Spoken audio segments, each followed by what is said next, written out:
Imagina uma mansão de mais de 1.000 metros quadrados num dos bairros mais caros do Brasil, com piscina coberta e aquecida, jardim de cinema, salões enormes, uma casa que vale uma fortuna. E mesmo assim, tá lá, totalmente fechada, de portas trancadas, do mesmo jeito que estava no dia em que o dono morreu. Os móveis no lugar, os quadros na parede, os objetos pessoais parados, tudo congelado no tempo. O dono dessa casa era Gugu Liberato, um dos maiores apresentadores e mais queridos que esse país já teve. E o que aconteceu com os bens deles depois que ele morreu é de impressionar qualquer um. Esse vídeo tá muito bom, então já deixa o like e se inscreve no canal que mais um vídeo insano vai começar. Pra quem não se lembra, deixa eu te lembrar. Gugu Liberato faleceu no dia 22 de novembro de 2019 aos 60 anos de idade. Foi uma morte que chocou o Brasil inteiro. Ele sofreu um acidente doméstico na casa dele em Orlando, nos Estados Unidos, e infelizmente acabou não resistindo. Gugu começou a vida como office boy, foi assistente do Silvio Santos e foi subindo até virar um dos maiores nomes da TV brasileira.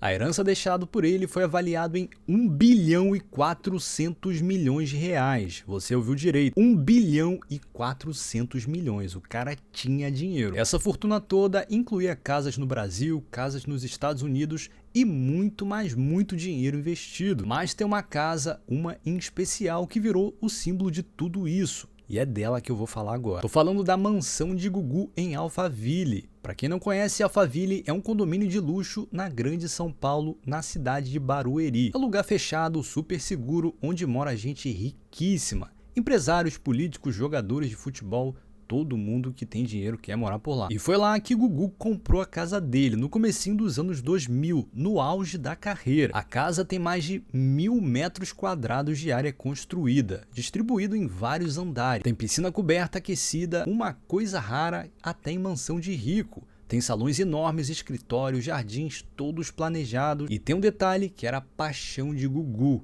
um jardim dentro de casa, fechada com vidro, onde ele criava um papagaio. Era ali que ele relaxava. A casa também tinha um canil e até um pomar.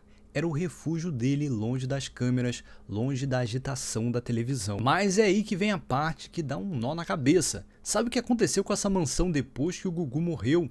Nada, literalmente nada. A casa tá fechada desde 2019, ninguém mora nela. Ela ficou exatamente como estava no dia do acidente. Os móveis estão todos no mesmo lugar. Os quadros continuam pendurados nas paredes. Os objetos pessoais de Gugu parados, totalmente intactos. É como se o tempo tivesse congelado naquele mês de novembro de 2019. O filho mais velho de Gugu, João Augusto, abriu as portas da casa uma única vez para uma reportagem do Domingo Espetacular da Record. Ele explicou o motivo de manter tudo daquele jeito. Para a família, aquela casa virou um memorial, um lugar de memória do pai. Os parentes dizem que quando entram lá, sentem como se Gugu ainda estivesse presente. Tá gostando do vídeo? Então se inscreve no canal e deixa o like para ajudar a gente a crescer. Porque agora vem a parte que explica de verdade por que essa fortuna toda ficou parada ali. Você agora deve estar se perguntando por que ninguém resolveu essa situação em mais de 6 anos? Por que essa casa e outros bens ficaram parados no tempo? Mas é o seguinte, quando uma pessoa rica morre, os bens dela não são divididos do dia para a noite. Tem que passar por um processo na justiça chamado inventário.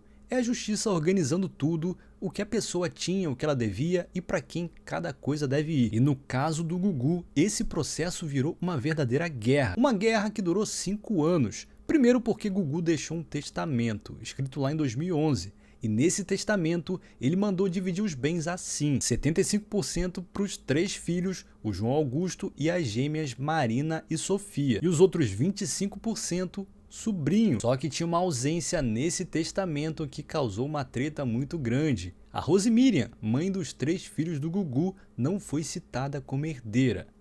E é aí que começou toda essa confusão. Gugu e Rose tinham um acordo antigo. Um acordo antes mesmo de ter os filhos. Mesmo assim, Rose entrou na justiça pedindo para ser reconhecida como companheira do Gugu, o que daria direito a ela a metade de tudo. Essa briga na hora rachou toda a família. As filhas gêmeas, Marina e Sofia ficaram do lado da mãe. O filho mais velho, João Augusto, ficou do outro lado. Família totalmente dividida, brigando na justiça e ainda com o Brasil inteiro assistindo. Parecia até Big Brother. No meio dessa briga toda, apareceu mais gente querendo um pedaço desse dinheiro. Sempre aparece. Isso porque surgiu um homem chamado Ricardo Rocha, que dizia ser filho biológico do Gugu. Ele alegava que a mãe dele tinha tido um relacionamento com o Gugu lá nos anos 70. Até parece, né? Ele chegou aí na justiça pedindo por um exame de DNA. E olha que esse processo causou. A justiça chegou a bloquear uma parte da herança. Bloqueou 1/4 de todo o dinheiro das contas e investimentos do Gugu para garantir que, se esse homem fosse mesmo filho dele,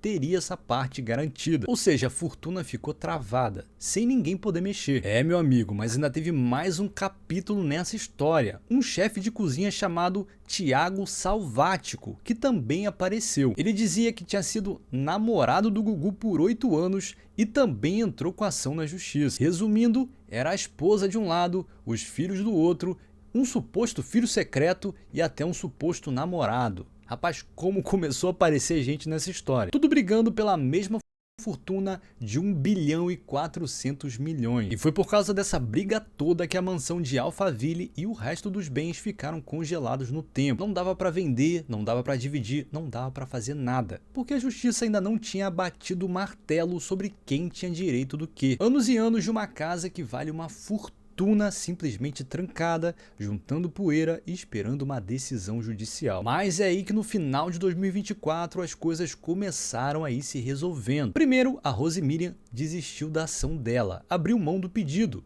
Depois veio a parte mais importante de toda. O teste de DNA daquele homem, o Ricardo Rocha, finalmente saiu. E o resultado foi feito com prova e contraprova, em 2 laboratórios diferentes para não ter chance de erro. E o resultado deu negativo. Ou seja, ele não era filho do Gugu. Com isso, aquele bloqueio caiu e o caminho ficou totalmente livre. Aí sim, em dezembro de 2024, depois de 5 anos de muita briga, a família finalmente chegou a um acordo e dividiu a herança de 1 bilhão e 400 milhões entre os 3 filhos e os 5 sobrinhos, exatamente do jeito que Gugu tinha deixado escrito no testamento. Fato interessante é que a irmã dele, Aparecida Liberato, que organizou todo o inventário, tinha direito a receber 5% a mais por esse trabalho, mas ela abriu mão desse dinheiro em respeito ao irmão e para ajudar a unir a família de novo. Mas e a mansão em Alphaville, afinal, o que vai ser dela? Pois é aqui o ponto mais curioso de toda essa história.